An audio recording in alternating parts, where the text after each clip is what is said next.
It is Thursday, February 23rd, 2023. You are listening to episode 97 of the Human Hope Podcast. My name is Carlos Enrique Guzman Cabello, and I got one question for you. Y'all ready for this? Come on, come on. Hey.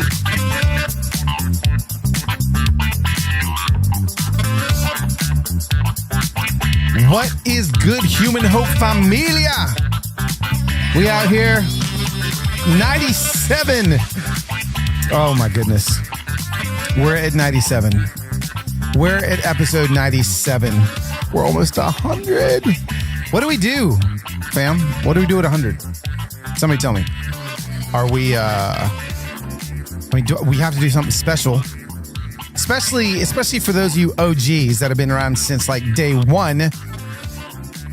Sharon McMahon's Governor episode, the very first one. But we're here. 97. I just burped. If you're watching on YouTube, I apologize. Man, I'm gonna start feeling all the feelings. Welcome to another episode. Today's episode, I'm excited about. I'm excited about because it's not recorded yet. I mean, like a lot of these conversations. Hang on. Hey, okay, we'll fade that down. A lot of these conversations, obviously, like I pre-record the interviews, and then I'll do the intro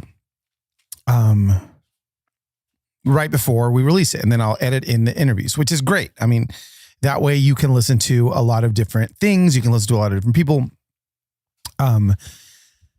And I can keep things current and relevant. But today's episode, like as I'm recording this, like I'm literally recording it. I hit record and I'm not going to stop till we're done, which means I am the guest. Now, when I say I am the guest, we're going to learn today. We're going to learn today. And this one feels surprisingly necessary. And I'll get to where, I mean, obviously if you're playing this, you've already seen what I've titled it. I don't even know what I'm going to title the podcast episode yet, because I don't know what I'm going to finish saying during this interview, but you already know, because you're in the future, what I ended up titled it. But isn't that weird that you know the title, but as I'm recording it, I don't? Oh, whoa. It's like the Matrix. Wait, do I have a sound effect? No, that's not it. Yeah. That's kind of blowing my mind right now. Not quite sure why. I also am recording this while I am using my TENS unit on my back because I injured my back. You want to ask me how? Go ahead. Carlos, how'd you injure your back? Getting up. I mean, that's just kind of where I'm at in life. Before we get to the meat and potatoes of the conversation I want to have with you today, I do want to go over a couple things that are very important. First things first. Thank you. Thank you. Thank you for those of you that listened last week, and hundreds of you filled out the survey. I did a survey last week because I wanted to get to know you a little bit better. I wanted to know what you want. And the results were actually a little bit surprising to me. Can I be honest with you?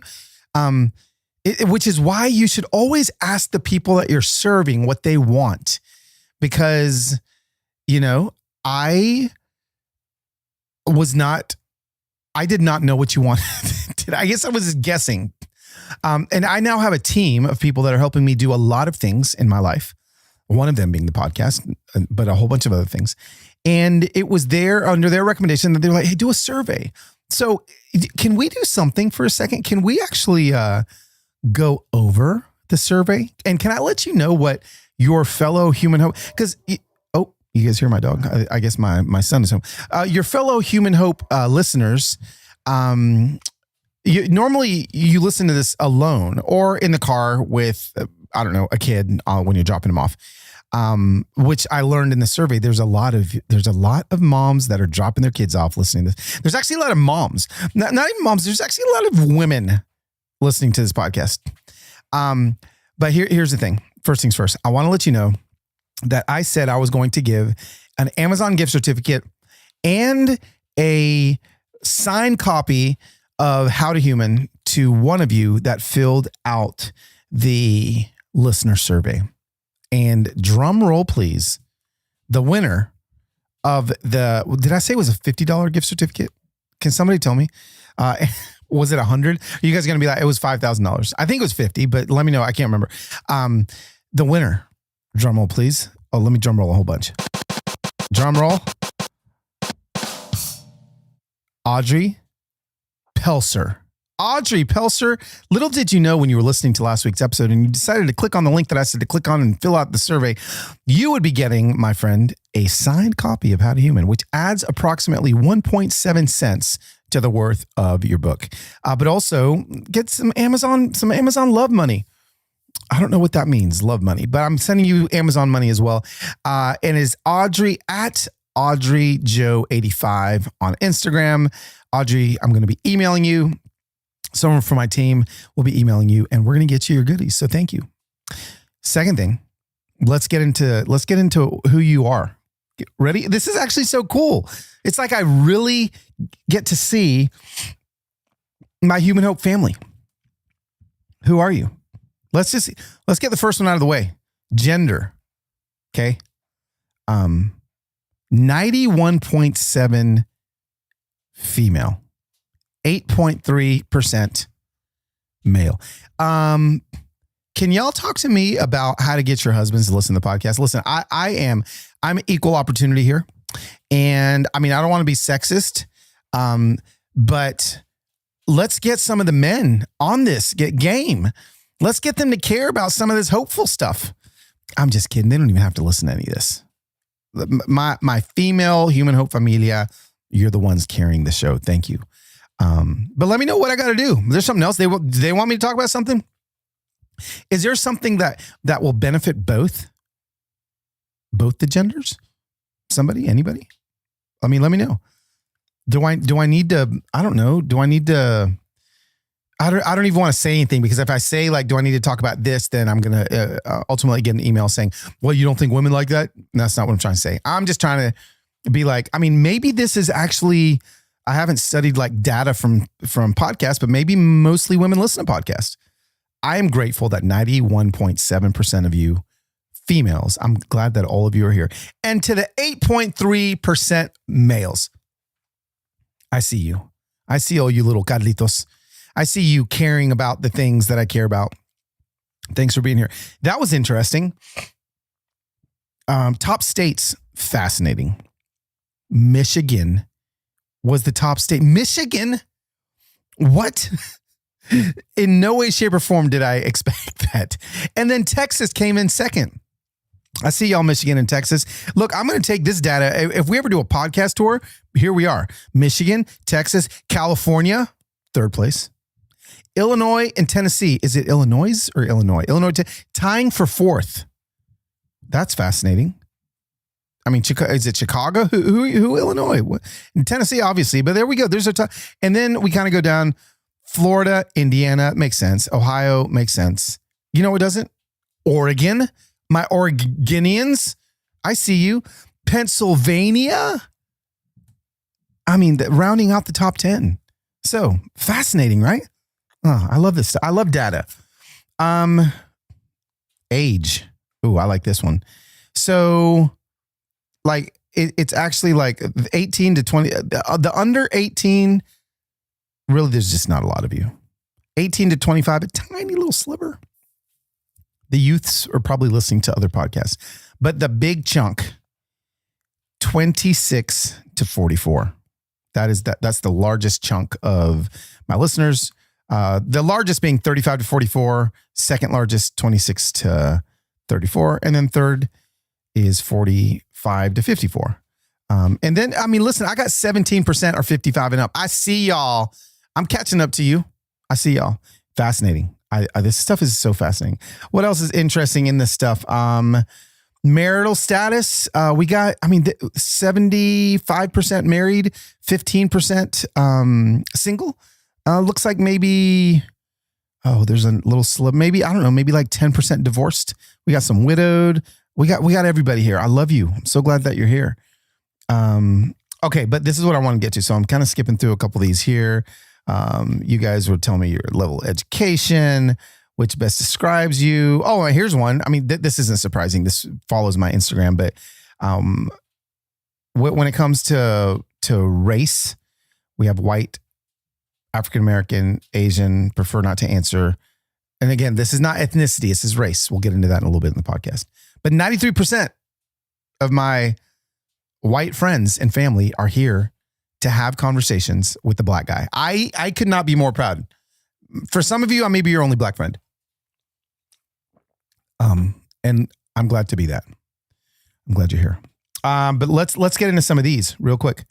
Going through, come to find out, the majority of everybody listens is the most engaged during my little intro section when I'm talking. And engagement falls off. Not everybody, but a lot of people will fall off. The majority of people that do fall off right after kind of my intro, which is like they're just kind of in for my talk, my chat. And then if I do an interview, it's like they decide at that point whether they're going to listen or not. That was actually fascinating information. What was that noise? Did you guys hear that? What issues do you want Carlos to address? Fascinating right here. Ready? Parenting, top. Human hope stories, second place. Race and diversity, tied for second. Faith, third. Mental health, fourth place. Relationships or marriage, fifth place. Deconstruction, sixth place. Politics, man, ain't nobody got time for that. But I dabble in it. Interesting, right? If Carlos were to do a series, what themes would you want to hear a deep dive on? Parenting. I'm just so surprised at the parenting thing. This is kind of surprising. I mean, do y'all know what a horrible dad I am? Have you seen all of the disasters of parenting? But no, I get it. Like we have good kids, which is not a direct result of my parenting, but we can get into that. That's first place. So a lot of people wanting to do that. Faith comes in next. Interesting. Mental health, community, race, diversity, same.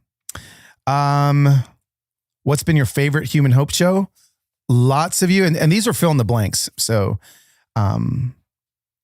everyone loves Heather. I mean, this is a problem for my wife because she hates being in the public eye, but sorry, babe. Overwhelming number is Heather. Sharon is second place.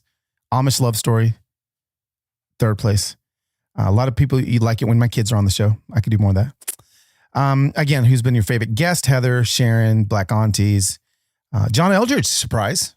A little surprised by that. A lot of John Eldridge fans. And yeah, so I mean, there's the data.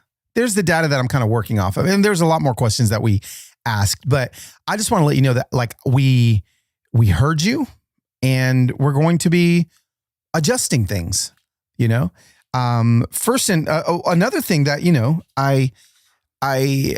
didn't necessarily ask this, but I'm kind of gathering this from the data is I think I'm going to do more teachings like myself, like today. I'm going to do more where I just kind of take us through a learning. And it seems from the data that you like that. Now, I know some of you guys may like interviews more, but it seems that most people don't mind when it's just me. And I'll be honest with you, there's I can fall into the trap of, maybe everyone else is doing interviews. Maybe I just need to do interviews. And so sometimes I'll just find interviews and stick them in because I think people want to hear interviews. But then, Heather was telling me on our drive home from, that's what it was. The noise was my little tens here. I'm beeping. My little tens unit. I'm turning it back on. Heather was telling me on the way home from dinner tonight, she goes, when I listen to John Eldridge's podcast, which she listens to John Eldridge's podcast a lot. She goes, I listen to his podcast for him. Like I want to listen to him. And I was like, I guess that makes sense. He doesn't really interview people. Like Emily P. Freeman. I was on her Next Right Thing podcast. That's my favorite podcast. Most of the time it's just her. And I like that. So I guess that it's funny. The one question I didn't ask is just blatantly, what do you like more? Do you like me interviewing guests or do you just like me?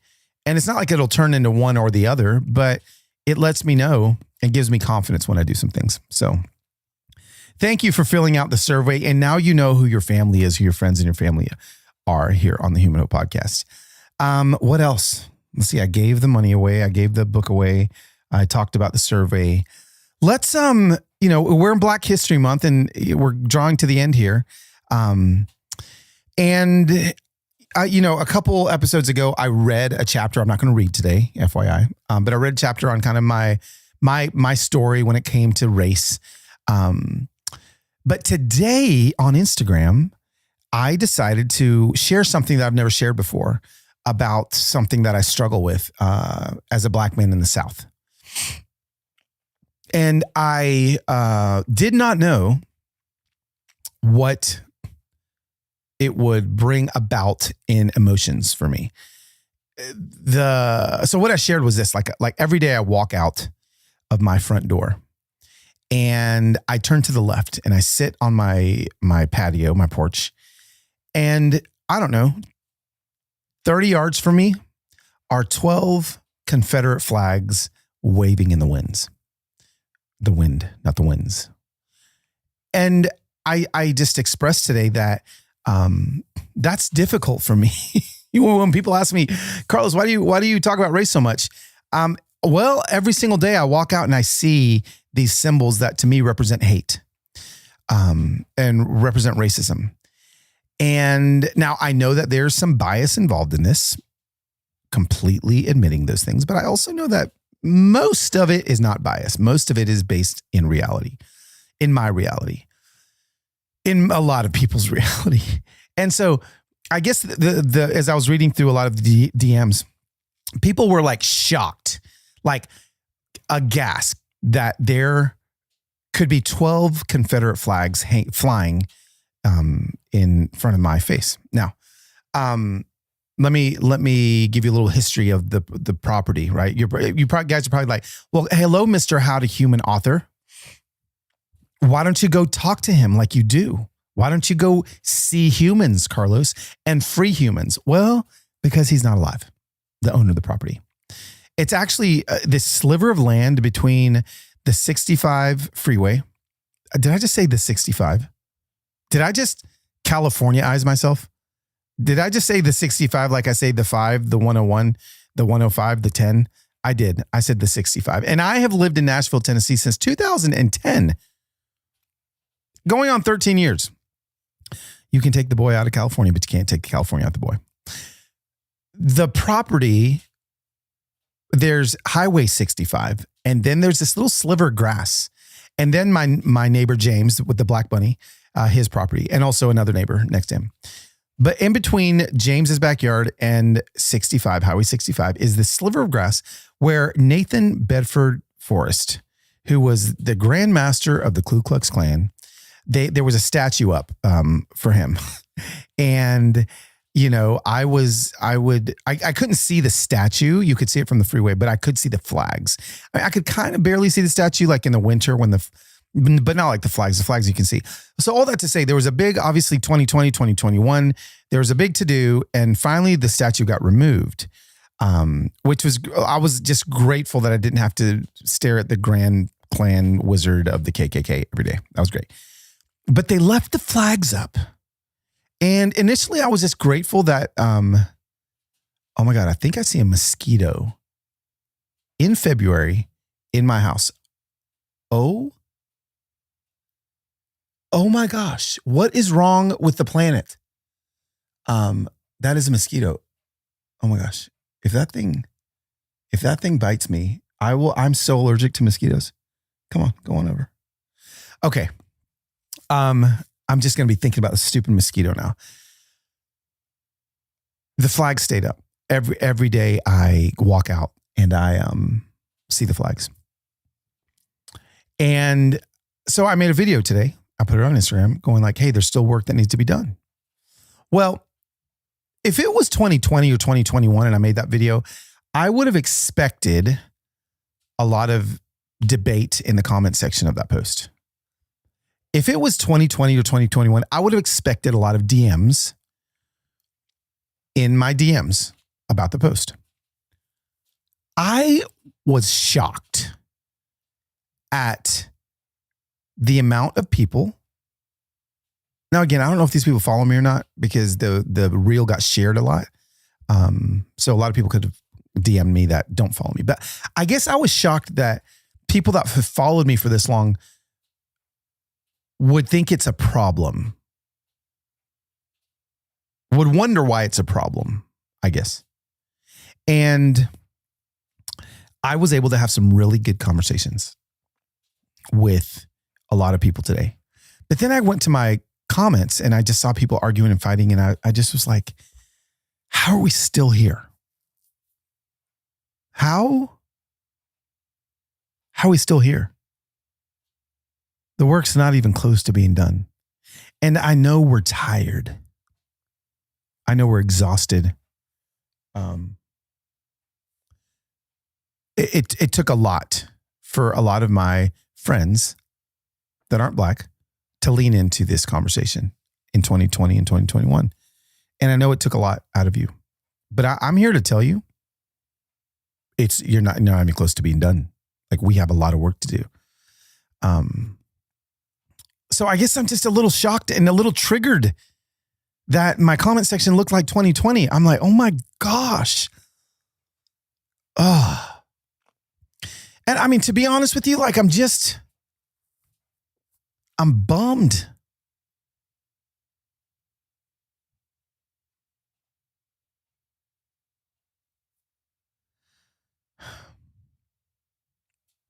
I just thought, I don't know what I thought. And almost cried. We got work to do. So we're going to do some work today. I want to address two things today. First one is I want to talk to those people that may, with 100% authenticity and no judgment being passed on them at all, may think that it's not a problem, the Confederate flag. And I want to unpack that a little bit. The second thing I want to do is I want to give you, those of you that want to have these conversations about race with family members, specifically race. We've talked about how to have crucial conversations before, but I want to give you a little bit more constructive, a little bit better handlebars on how to have conversations about race with maybe some family members that don't think that race is a problem, that there's a racism problem in America. Those are two things I want to do. I think I can do those in like 20 minutes. I think I can. So this is what we're going to do. I mean, right. We're going right at it. We're going to take a little break to check in on some of our partners. And then right after that, we're going to hop back in and do this thing. All right. Y'all ready? Let's get this, let's get our fun partner music. Here we go. Oh no, that's not it. I got my fancy little thing over here and I always hit the wrong button. Okay, hold on. This podcast is partnered with Athletic Greens. Hey, all right. Listen, the number one most important thing in your life needs to be your health, right? I've talked about mental health a lot, but also your physical health, because you can't have good mental health without good physical health. Our partner is Athletic Greens. And here's the thing. I take AG1, which is by Athletic Greens, literally every single day. I gave it a try because I wanted to help heal my gut health. Okay. I take it in the morning because I have my little travel pack and I drink my coffee. I take my AG1 with my water and I'm good. And let me tell you, it's so hard. And it's been so hard for me to come up with like a true routine when it comes to this stuff. But AG1 has made it so much easier. So much easier. Okay. AG1 is powerful because it's easy to fit into your lifestyle. It's just one scoop of powder mixed with water once a day. That is it. Okay. Every scoop is packed with 75 vitamins, minerals, and whole food source ingredients of the highest quality that give us major benefits like gut and mood support, boosted energy, and even healthier looking skin. This is what I want you to do. If you're looking for an easier way to take supplements, Athletic Greens is giving you a free 1-year supply of vitamin D and 5 free travel packs with your first purchase of AG1. So go to athleticgreens.com/humanhope That's athleticgreens.com/human hope and check it out. Also, this week, we are partnering with Hiya. I always love talking about Hiya just because I love to say their name. Okay, Hiya is that children's vitamin that you actually want to give your kids because it's not loaded down with 5 grams of sugar and it's not going to contribute to a variety of health issues. I told you before, I'm going to tell you again, I actually have been taking Hiya. Listen, I got Athletic Greens I'm taking Hiya, I'm taking all the stuff, and it tastes amazing, and it's so good. Formulated with the help of nutritional experts, Hiya is pressed with a blend of 12 organic fruits and veggies and then supercharged with 15 essential vitamins, minerals, including vitamin D, B12, C, zinc, folate, and many others to help support immunity, brain function, mood, concentration, teeth, bones, and so much more. This is what I want you to do. We've worked out a special deal with Hiya for their best-selling children's vitamins. Receive 50% off your first order. To claim this deal, you got to go to hiyahealth.com/humanhope. This deal is not available on the regular website. Go to hiyahealth.com/humanhope and get your kids the full body nourishment they need to grow into healthy adults. One more partner, and that is going to be ZocDoc. Have y'all done it yet? Have you done the ZocDoc thing yet? Okay, you've been stewing about that thing, that health problem that you can't quite figure out. You're almost ready to go to the doctor, but you just don't know who to go to. ZocDoc is going to help you figure it out. Everything in the right place. It's all right there waiting for you. And here's the thing. There's nothing worse than going to a doctor's appointment and expecting to be the center of attention. And then your doctor just seems like, oh, listen, I got better things to do and better places to be. So instead of listening to you intently and asking you how you feel and helping you along, the doctor's checking on the clock. Listen, on ZocDoc, you're going to find quality doctors who focus on you, listen to you, and prioritize your care. ZocDoc is the only free app that lets you find and book doctors who are patient-reviewed, take your insurance, and are available when you need them to treat almost every condition under the sun. And listen, surprise twists may work for a podcast, but they don't work for medical care. With ZocDoc, there's no alarms and no surprises. You get to choose from thousands of doctors and specialists. You can do it right now. Go to ZocDoc.com/humanhope and download the ZocDoc app for free. Then find and book a top-rated doctor today. Many are available within 24 hours. That is crazy talk, but it's true. That's ZocDoc.com/humanhope, ZocDoc.com/humanhope. Now, back to the show. I'm going to fade out this music, but it's so good, huh? Hey. It's just happy. I feel happy. Like when it was sponsor music time, I was like, I had to find good sponsor music. And we out. Okay. Thanks, ZocDoc. Thanks, Hiya. Thanks, Athletic Greens. So let's do this. Let's address the elephant in the room. Let's address the triggering question for me is well, first of all, we got to get to this point. Why is the Confederate flag so offensive?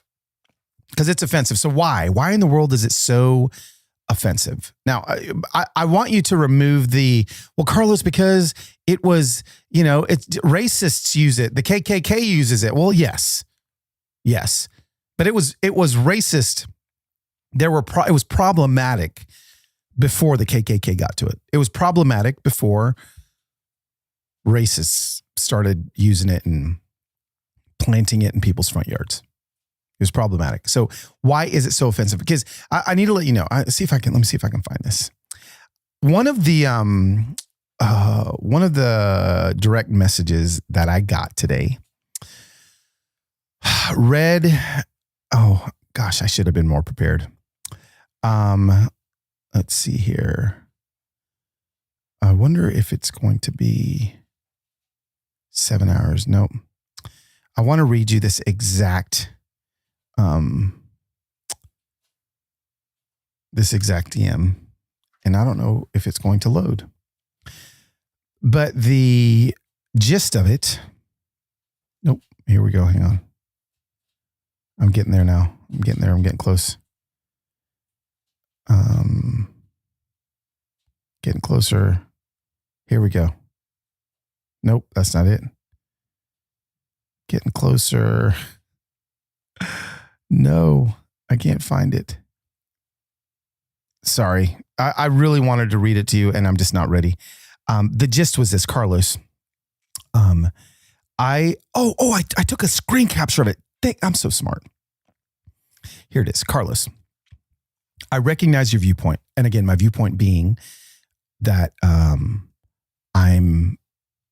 not down with the Confederate flag because as a black man, it's just horrible to be down with. So, Carlos, I recognize your viewpoint. I also know and understand this is part of history. It is important to carry the history forward. I get a lot of DMs about history when it comes to monuments and flags. Many of my black friends who don't like to be called African American, not quite sure where that comes from, dislike when various statues and flags are taken down because someone is offended. Okay, maybe you have some black friends like that. I see both perspectives, but lean more toward the history of our country and defending as such. I appreciate you listening. And so I did. I listened. And well, first of all, I want to say thank you to this person that knows that I was going to listen. I feel like if there's something I pride myself in is people knowing that I am going to listen to them. And I'm going to learn, and I may even change my mind about some things. But my reply to them was, I wonder if I have that. My reply, here we go. To them, I wonder if you're going to be able to hear this. Do I have my, maybe I do. Let's see here.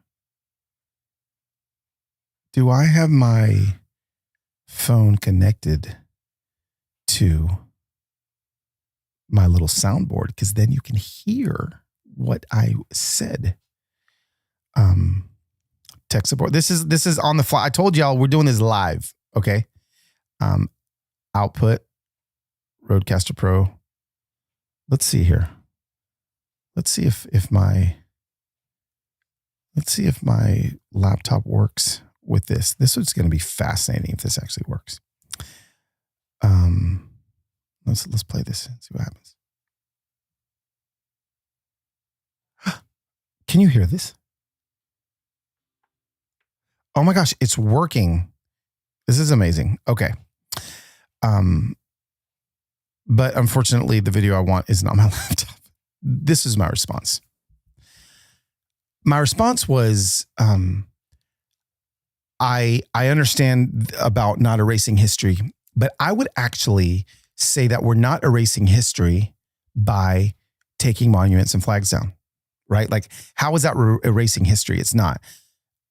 I think that we actually don't need to burn and destroy these things. We need to put them in museums because museums are great places to go and remember history. But as a black man, I don't want to have to get up every day and get traumatized by a flag that was weaponized against me my entire life. Now, the counter argument to that, people are going to say, well, Carlos, the United States flag has been weaponized. But I definitely would say that the Confederate flag was more a symbol of slavery as opposed to a symbol of freedom, right? Like it was created because Abraham Lincoln became president and the southern states seceded. 11 of the states seceded because they were scared that he was going to take away their rights to have slaves. So you know, the glorified, beautified version of the story is like, no, it was about states' rights. That was what the Civil War was about. Well, yeah, but what was the right? What was the right they were fighting for? Yes, it was about the rights, but what was the right? It was slavery, right? And so that flag became just a symbol for that. And put it in a museum. But I don't want to have to see it every single day. And also this, like for people that say this is just part of my heritage, like, the heritage of the flag. I understand it. There's a lot of beautiful things. I said it in the video today on Instagram about the South. I love fireflies, sweet tea, mint juleps, NASCAR, out of country music, all the things. But there's just because you love something doesn't mean that you don't want it to be better. And I feel like we're better than that flag. I feel like we just are. And it's hurtful. Let me unpack why that flag. And so anyway, that was my response to her. And also I said, imagine if in Germany they erected statues 30 years after the fact, because that's when these monuments like that we tore down were erected after the Civil War. They weren't created during the Civil War. Literally, these monuments that have been torn down were lifted up and 20 to 30 years after the Civil War to paint a better picture about the Civil War, right? After Reconstruction. So imagine if 30 years after Germany lost the war, if they started erected statues of Adolf Hitler, and suddenly Jews in 2023, if you're Jewish, you have to drive by the statue of Adolf Hitler. But people are like, no, we can't tear it down because it's erasing history. I really don't think anyone in their right mind would, maybe I'm wrong. I don't want to assume anything, but would be like, no, keep the statue up. No. And so I guess, people think, well, these people weren't as bad as Adolf Hitler. They just didn't know better. They were great, upstanding Americans that have the statue. The people that fought in the Civil War, in the Confederacy, they just didn't know better. It still is a symbol of hate. It still wounds. So put it in a museum. Let's learn about it. Let's not erase history. So that was kind of my response to a few people today. But I do want to, I want to get a little bit more specific with the flag. Okay. So now understanding that after a decade of occupation in the South during the Reconstruction, the U.S. military withdrew their forces from these Confederate states.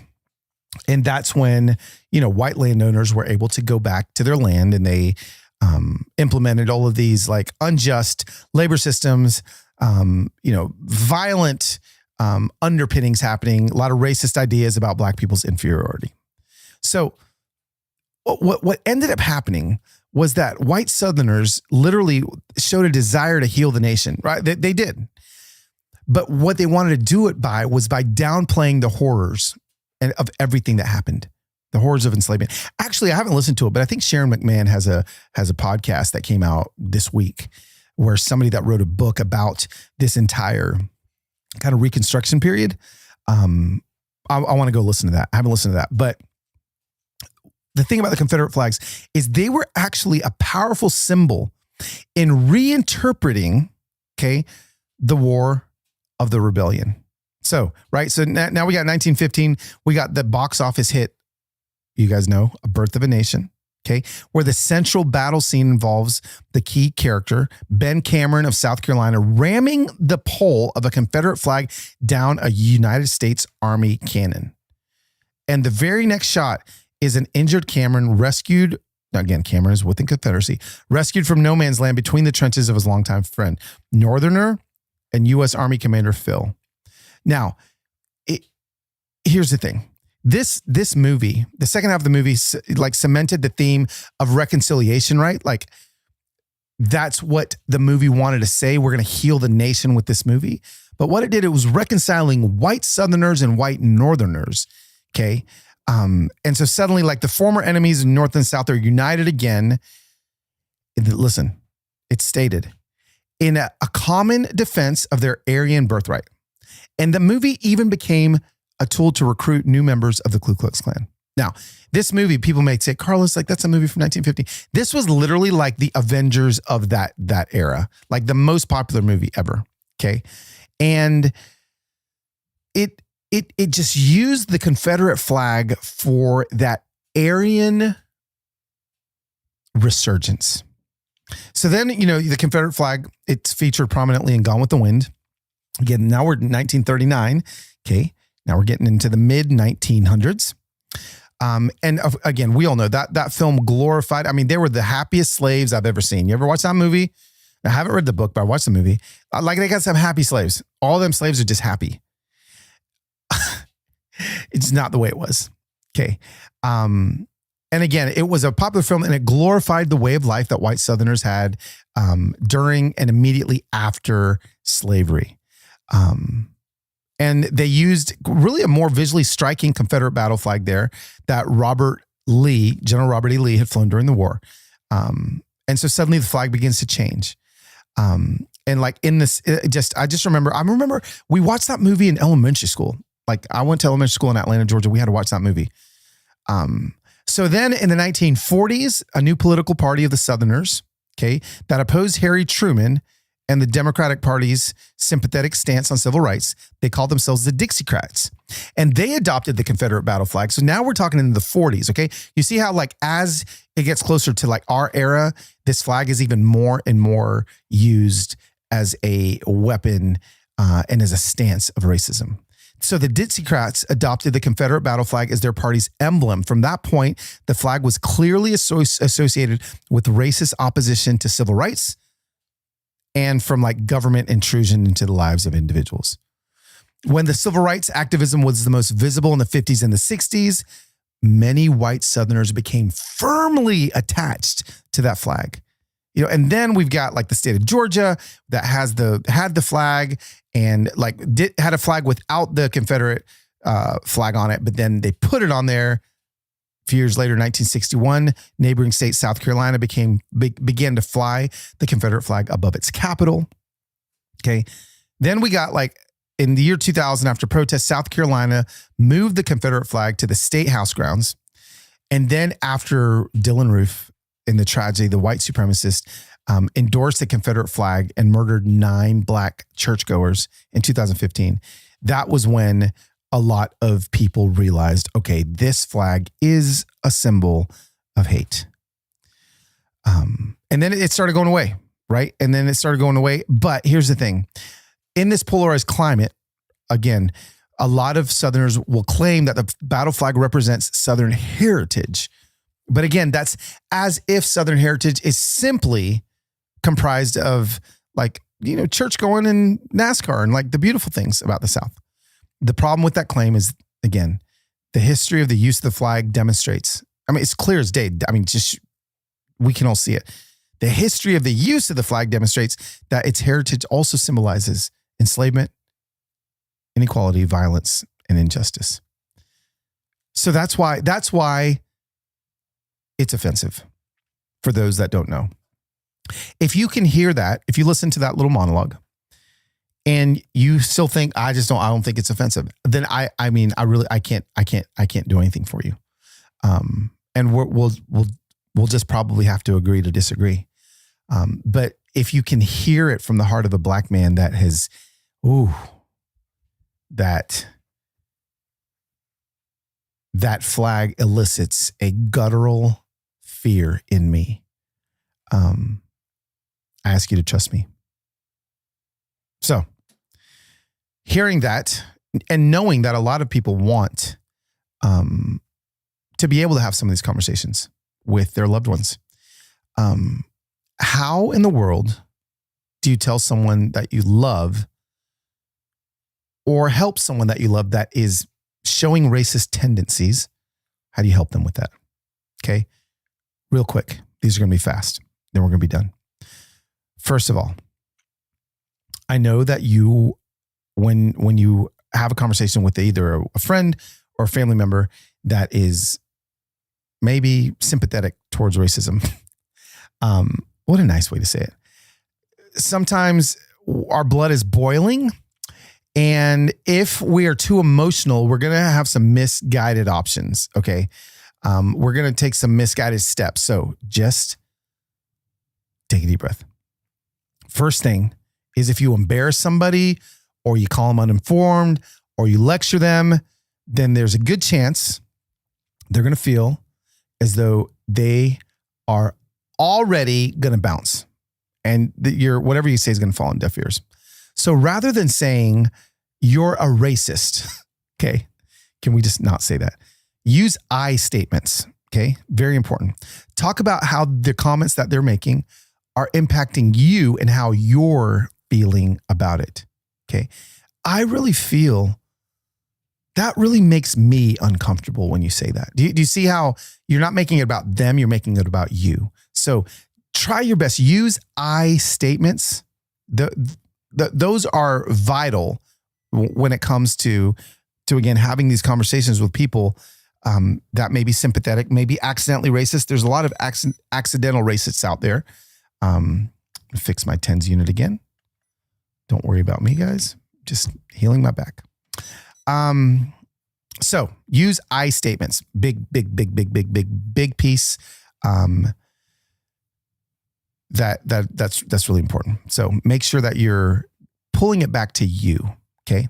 The second thing that you want to do is you want to clarify their stance. Okay. Say it together with me.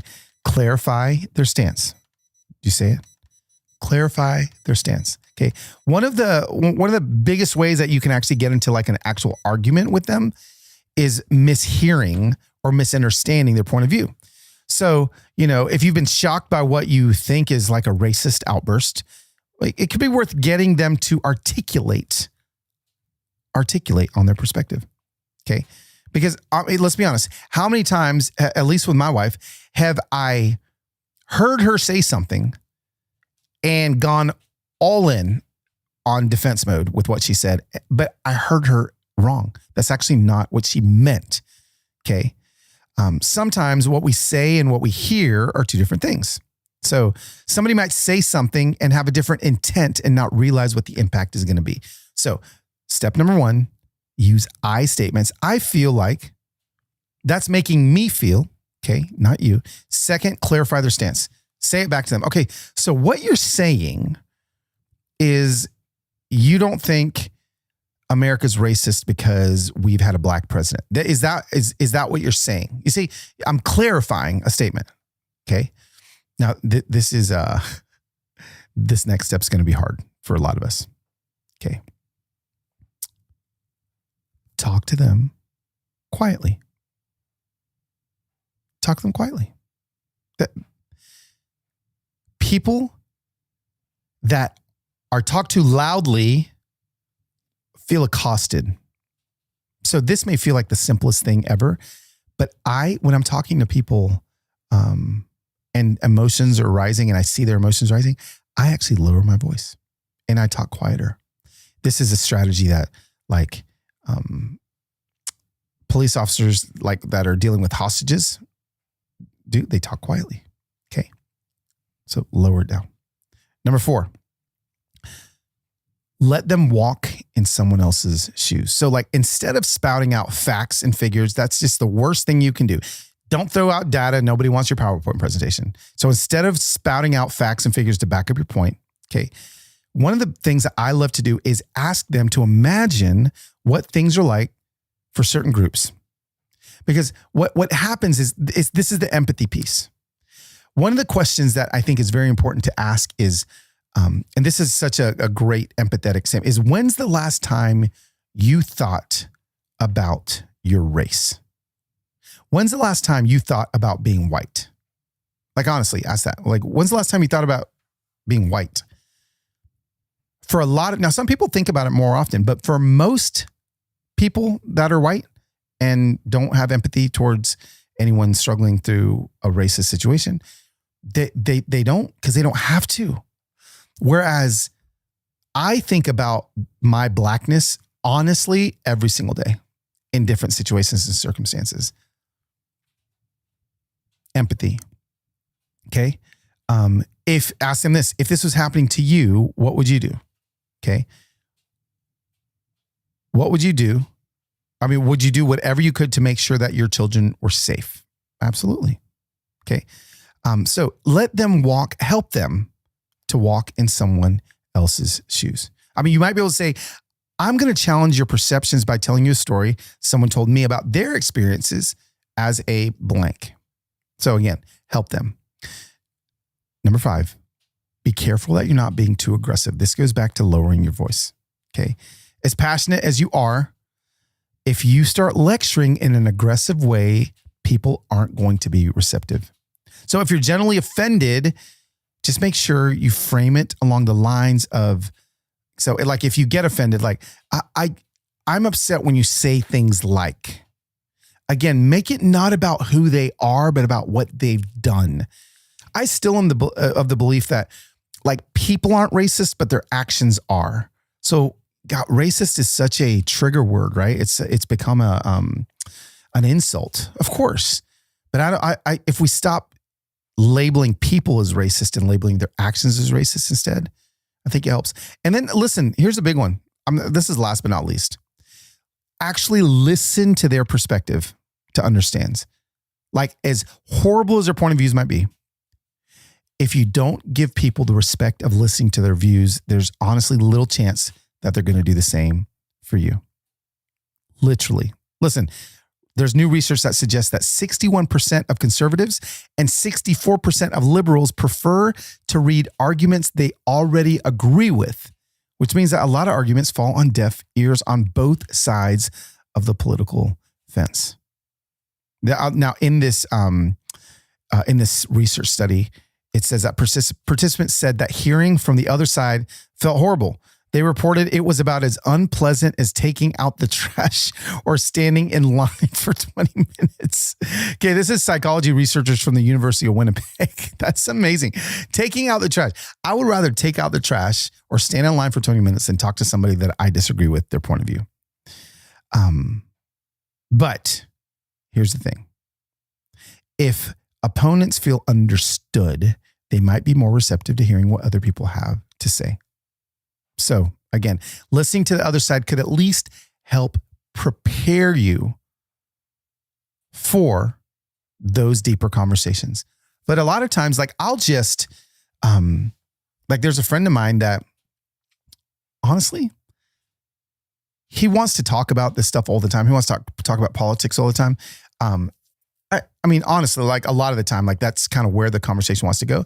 And I just let him talk and I just listen. And I don't actually have like counter arguments. I'm not trying to like have those conversations, but I am excited about listening because it helps me understand where he's coming from. And then I ask him, well, how did you get there?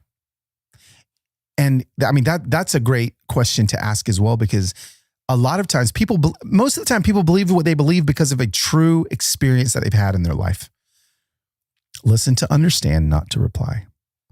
And I'll just add one more thing.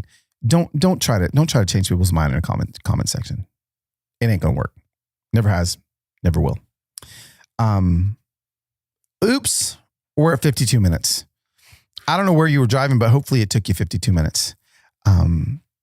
That was fun. I don't know. That feels like it was useful. What do you guys think? Like I did a lot of research today, kind of grabbing these things. Man, I have one more. I got some talking points. Maybe I'm going to put these in the show notes. I've got some talking points as well. I'm going to put in the show notes, but that's it. There it is. Today, I don't even know what we're going to title this. Can you tell me what I ended up titling this? I don't know what we're going to title it, like why the Confederate flag is offensive and 6 ways to tell your grandpa that they're racist without hurting their feelings. I don't know what we're going to tag it, but I do know one thing. We got Dr. Light coming in. Here we go. Hey, well, I'm listening to you. I'm listening to you. I am going to bring back guests that you love. I'm going to teach some more. Hang on. You ready for this? Come on. And yeah, I'm listening. If you go to carloswhitaker.com/podcast, you can still fill out that survey.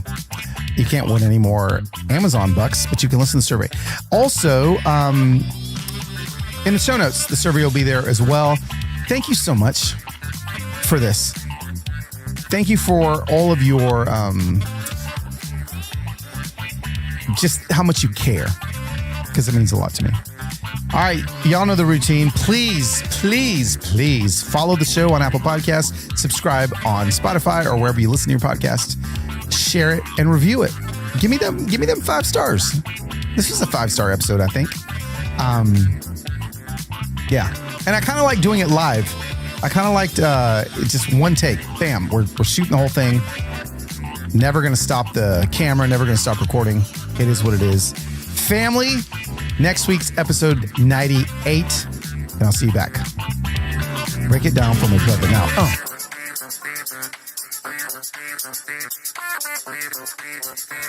Put the needle on the record and the drum beat goes like this.